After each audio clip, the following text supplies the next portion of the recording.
All right, so once you've gone through your missions and you think you know how your points are going to be, on page 19 of the rule book, we're looking at after the match scoring. So, rule 22, after the 2.5 minutes, the match is over. The technicians must stop their robot and touch nothing else. That's when the scoring begins. So, we don't score anything until the match is over. For scoring, all mission requirements must be visible at the end of the match. The only exception is if one of the missions had a condition that the referee was watching for during the match. When something is required to be completely in an area, that includes the lines and airspace above that counts as in as well. So if you're looking at the field, here's your field, and here is an area.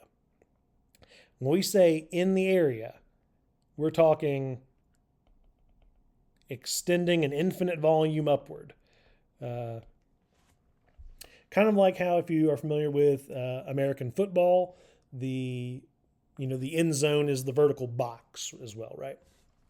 So when something's completely in, that's what we're talking about. Is it could be hovering over as long as it is completely in that border. If a team cannot run their robot, if there's some reason you can't make your robot move on the field, you should still show up to your match, because you gain your gracious professionalism points by explaining the situation or being present. So as long as you're there, you can get those GP points. And even though you can't earn match points necessarily,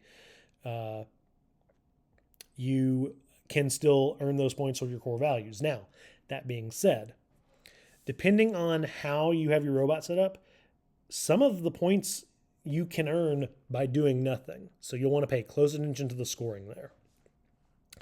The referee will document the results of the match with the team. So here is probably the big rule on scoring that I would advise coaches to be aware of.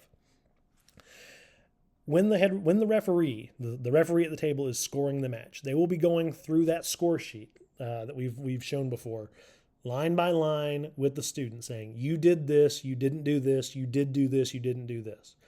The score sheet the referees have do not have points on them. They just have what did you do, what didn't you do, what did you do, what didn't you do. And they'll go through that with the student line by line. If the student and referee agree on what has happened in the match, then the student signs off on the sheet. If they don't agree, if they disagree on something, they'll call the head referee over, and then that will be the final decision, and then the student will sign off on it.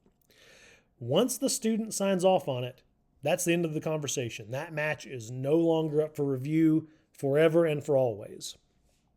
The scoring software will take the did you do this, did you not do this into account and compute the score from that, and they're all computed the same way.